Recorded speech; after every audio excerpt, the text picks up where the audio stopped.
Let's take a look at the camera app of the ZTE Nubia Z50S Pro.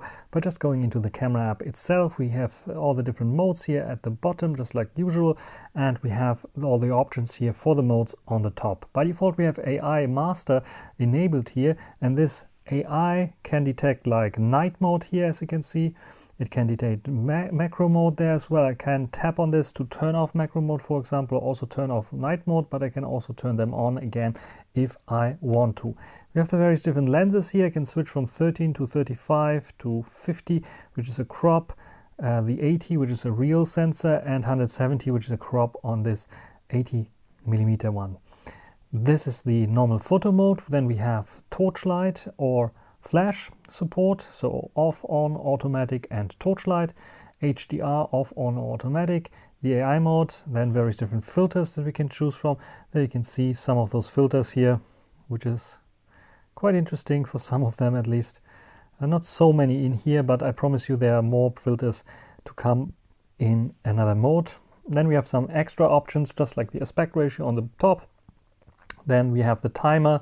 Then we have composition assistant. Composition assistant is quite interesting because this allows you, I'll just go into a composition, to guide you to have the perfect composition for your object or subject, at least what the AI thinks is perfect. And this sometimes helps to create better and more interesting looking photos. Then we have the dynamic image option, which will record like a short, like 1 or 2 second clip, not only taking the image, but also taking like a few seconds as a video clip as well for the image, which might be quite interesting. I think Apple and iOS have this enabled by default. Then we have the grid option that I usually have turned on, which is like this grid lines that allow you to position your subject or objects within this like corners there. And I cannot tap it to show it to you, but yeah, the intersection basically here, those 4 corners that we have here and here and there, which makes it more interesting for the eye to take a look at when you're taking a photo, especially when you're looking at a photo. Then we have the gradienter, which is basically here replacing the shutter button with an option to see if your horizon level is there or not, which is quite interesting sometimes as well. But I like the normal shutter button. This is why I have it turned off here.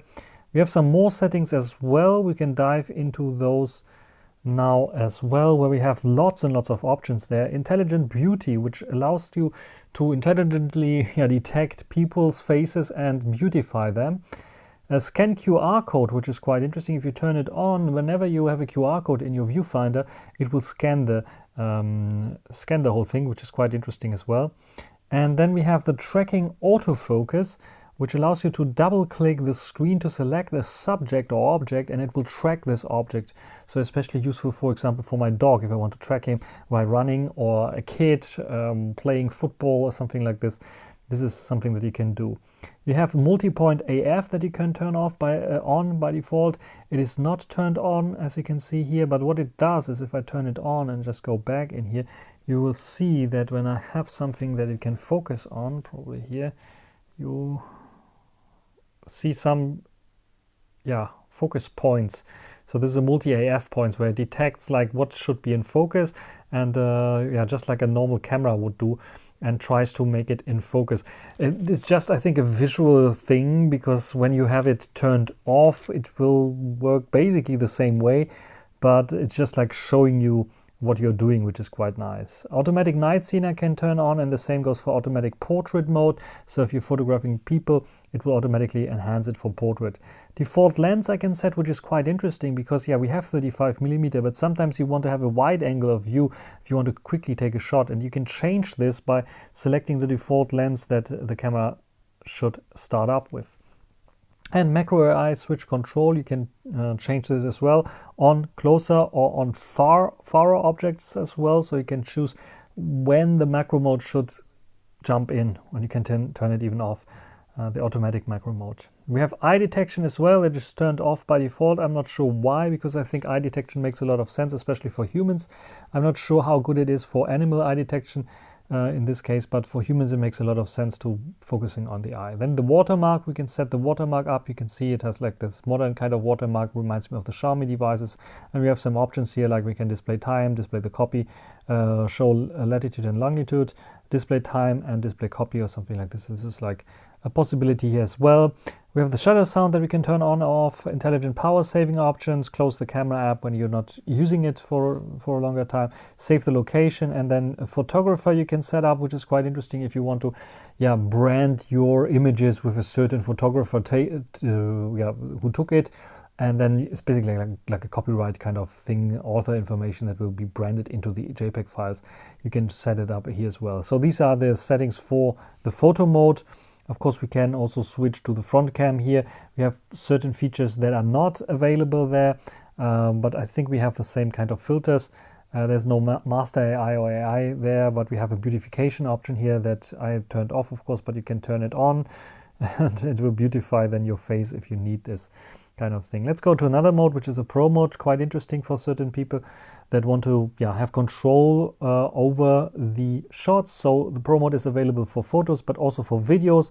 As you can see here, the same free lenses are available here. So the intermediate lenses are not available. At least you have the possibility to zoom in. This one here up to 10 times, but this is just, if you use this zoom wheel, it will only use a 35mm. The same goes for the 30mm. I can also zoom in quite a lot, up to 1 times, which is 35mm, but it's just a crop in of this 13mm zoom ins. The same goes for the 80mm ones, so I can also do this like 30 times, which is like a crop into the 80mm one. So keep that in mind. Otherwise, you can see some options are changing here as well when I change the lens, which is quite interesting, and you can save for each lens a specific configuration, which is also quite nice. So we have the shutter speed that we can set up here. You can see on the bottom I can set up the shutter speed. On the top we can even set like center weighted metering, spot metering, and so on for the metering options there. The white balance I can set up. I have the possibility to set a color temperature, color tint here, but also Kelvin values if I want to have color temperature in Kelvin, which is also nice. I like this concept. Also the ISO I can change here to whatever I like to, and AF. And AF even has focus speaking. If I have something to focus speak on, maybe this here. I'm not sure if it's showing up, but you can turn on focus speaking here in the settings above there. You can see focus speaking is turned on. I can turn on histogram, which is quite nice. So if I click on this, I have a light histogram. I can have an RGB union histogram. The histogram is shown on the top right corner there. And I have also more options here with the histogram, like even 3 separate ones, which looks like this. There you can see for red, green and blue, it's showing in the top right corner this histogram. But I like the light one, so I choose the light one here. Can turn off and on the grid and the gradient, and have also the possibility for the timer. Then at the bottom, exposure compensation, interval shooting, which is quite interesting. So I can choose how many photos it should take, which is quite interesting if you want to do some kind of time-lapse shootings here as well with the manual settings. Then we have the possibility to lock all settings. There you can see we have only the shutter button available and an info button, which will guide us through all the various different options that we can take here. And you can see how very, very good it is in explaining all the various different settings that you can take here with your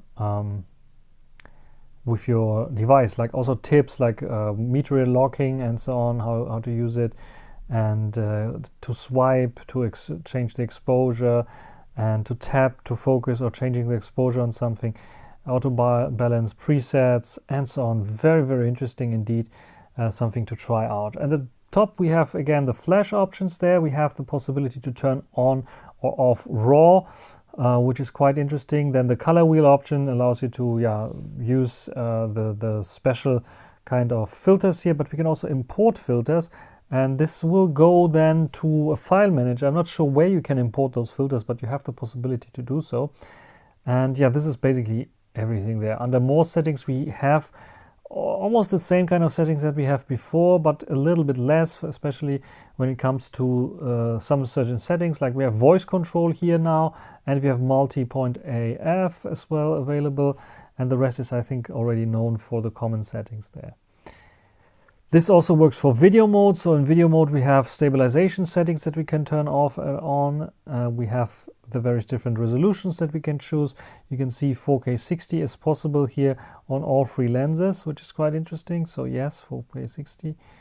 Just on all two lenses, because the 8 megapixel sensor cannot record 4K at all. So it will switch to 1080p 30, which is the maximum it can take. And here you can see it switches automatically to a common kind of frame rate, and we can record 4K 120 frames per second, but 4K 120 frames per second can only be recorded on the main lens. You can see that the 30mm ultra wide angle can only record up to 60 frames per second 4K, and the same goes for 8K. 8K is only possible on the main lens. I would wish them to change the UI if it go to 8K, that the other lenses would like just disappear, but in this case it's not doing this.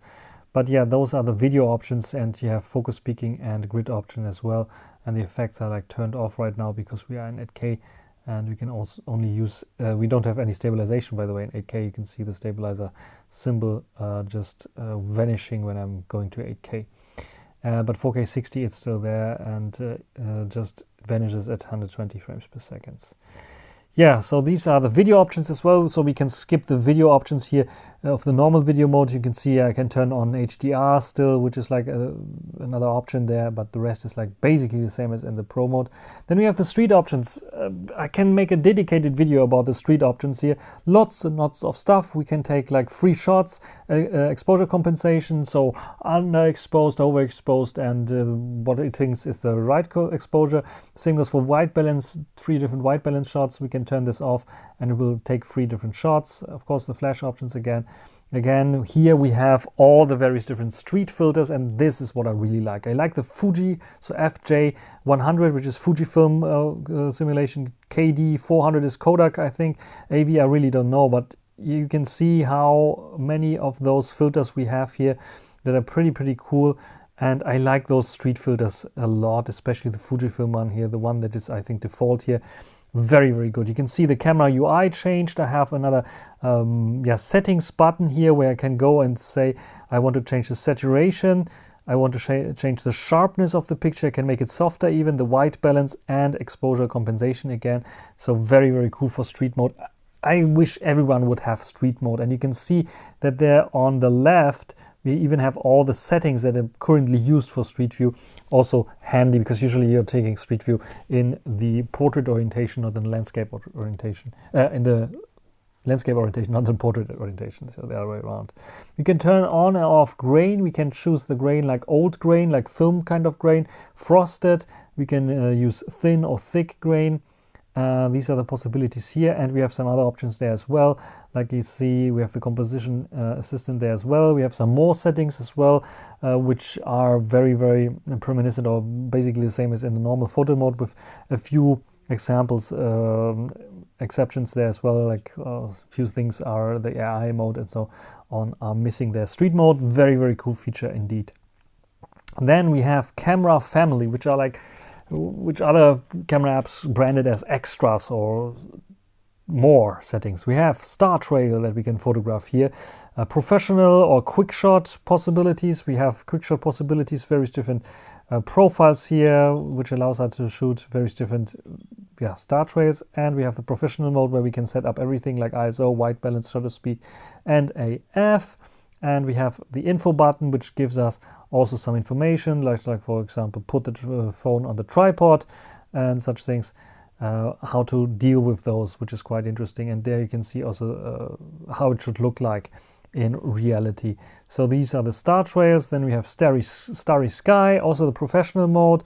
We have even snapshot modes there as well, with all the settings there, and the quick shot mode, which allows us to set various different options here as well that we want to set up. Very cool. We have so many settings that I can not go through all of them. We have the silhouette shooting on, and under professional we even have like AR showing the star position of the various different stars, or yes, images of stars that you, or like, yeah, it will give you an overlay of how the star should look like, basically, so you can photograph the right one. Then we have moon shooting, smart moon shooting, which is also quite interesting. So it gives you also nice information what you can do. And super moon shooting as well. You can see it's zooming into 560 millimeters here, which is quite insane, I would say. So moon shooting is also available. Then electronic, what was it? Electronic aperture. So we have the possibility to have an even blurrier picture, I think, where you can set a virtual aperture to down to f2.8 and up to m, whatever m means, f44. I don't know what this does actually. And we have autofocus options, white balance options, compensation options, and interval shooting as well, if you want to do this as well. So electronic aperture mode, and yeah, you can click here and it will say, okay, you need to have like a tripod again. There's a kind of aperture priority shooting mode. You can get beautiful shots through long time exposure by adjusting the electronic aperture. So this is long exposure shooting again. Then we have light draw, also longer exposure shooting, where you can draw some pictures. Let's go into the infos, and you can see again a tripod is necessary, and you can create pictures like this. I like that they have like examples there. It's very, very good done here. And then we have slow motion. Slow motion shooting, like I said, 120 frames per second are possible in 4K.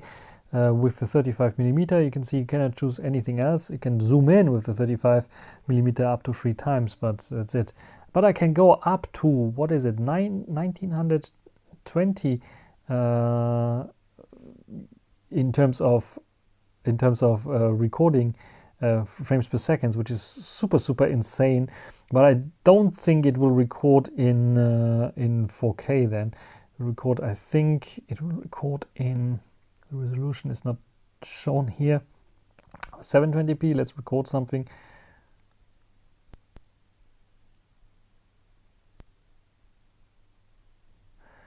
So I hope you can still hear me, because I was recording something, and hopefully it is not cutting out the audio. And you can see it's like processing and doing its stuff. And I'm pretty sure that this image should be only like 1080p or something like this. It's not shown here, but maybe 720p or something like this. So it's not like the highest resolution ever. Slow motion, we have time lapse as a special mode there. You can do it manually or can do it here. You can see various different locking stuffs on the right side. Again, we have the possibility to choose the resolution, 4K for example, and 4K can only be done by 35 or 13mm, but cool that we have the possibility to choose all the lenses, and we have the possibility to choose like the possibility to choose how much the time lapse should be. You can see galaxy, flowers bloom. It gives you like also like a little bit of info here on what kind of things it is, and also the minutes you can choose here as well if you want to. So 2 different modes for the time lapse. I like this, and some other options there as well. White balance, shutter speed, AF. You can set up here as well again. And then we have full size, so it will use the full size 50 megapixel image, the main sensor, or the 13mm 50 megapixel image. We can choose color profiles again here, and have some more settings like interval, like a timer, composition assistant, and the gradienter. Then we have macro shooting, which will utilize, I think, the ultra wide angle for macro shooting, but you can see it's like 1 times here, and I can go up to 5 times in macro shooting mode. And we have the possibility to have like a little bit of a magnifying glass to see if I'm really sharp enough, which is also quite interesting. Then we have document scanning, which is also quite interesting. You can see like enhanced document scanning. So if I have some kind of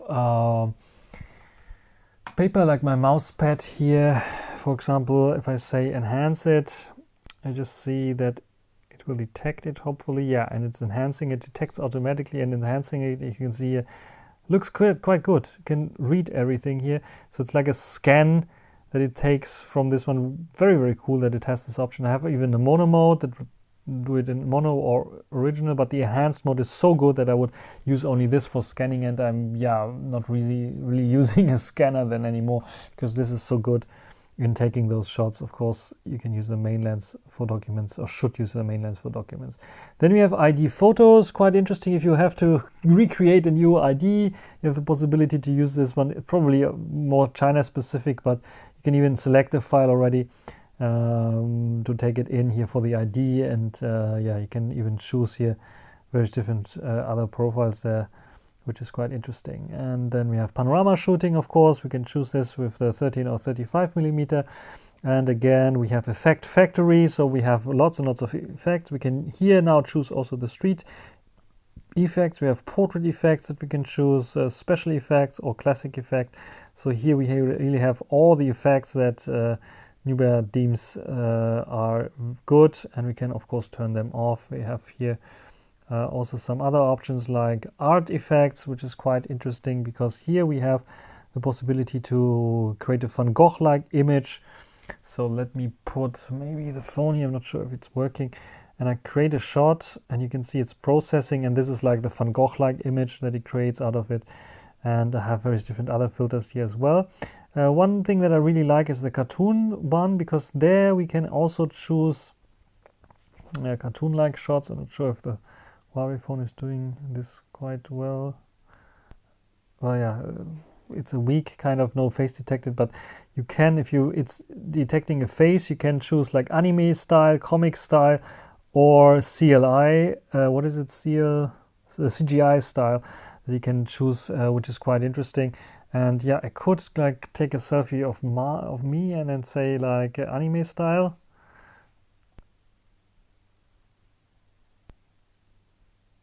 And this is how I would like in anime style. So this is a possibility that I have here with these options. And there's some other options like monocolor. So here we have the possibility to say, okay, I only want one color, and I can choose the color wheel here, or the color that I want, and it will have like everything else monochrome and just one color accentuated. Very cool. Then we have clone mode, which allows me to clone me or myself and do certain things. Quite interesting. We know this from Xiaomi phones already. Multi-exposure mode, also quite interesting. You can have multiple exposures, hold still, taking a second photo. And now we have like this multi-exposure, 2 photos in one possibility there as well, with various different options. Like I could like take this photo and then take another photo of this, and then it will combine them both together, and it will look like this. So this is like a very artsy kind of style that we have here as well. And then the last but not least, multi-camera, which allows you to see all the cameras here. And I can take this for video recording, can choose like I want the wide angle, and I want myself here. Can I choose a different one, a third one as well? Only 3 ones I can choose. And then I said ready to record, and I say recording, and now I'm recording this. Hopefully it is somehow recording some sound as well. I can use the zoom lens, I can use the ultra wide angle, and I can change this even to all 3 here if I want to, and record everything the way I want to, which is quite interesting. And of course for photos I also have the possibility to choose those and compose them together the way I want it.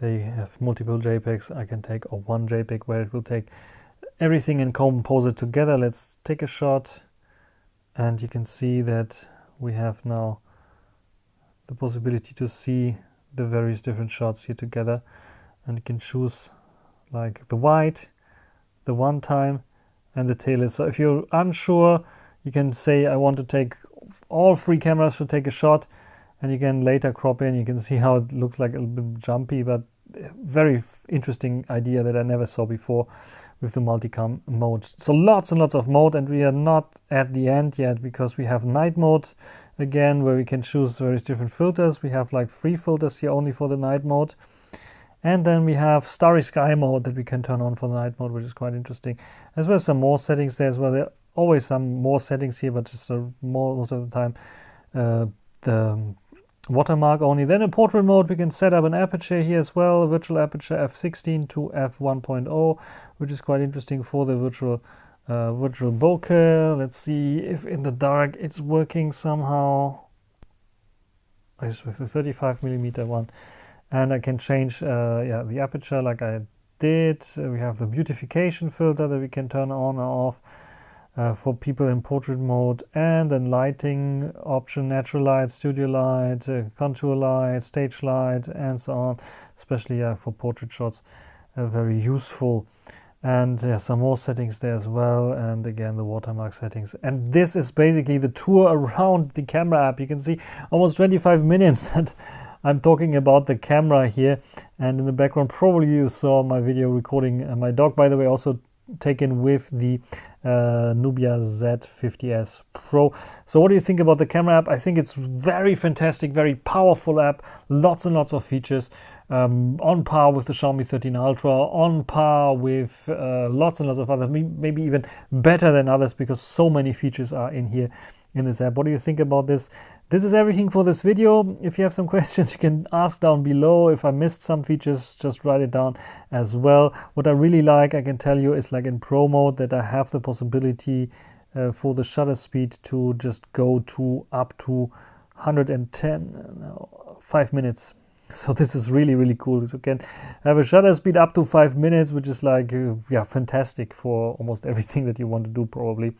So that's it for this video. Hope you enjoyed it. Thanks for watching. Until the next time. Bye.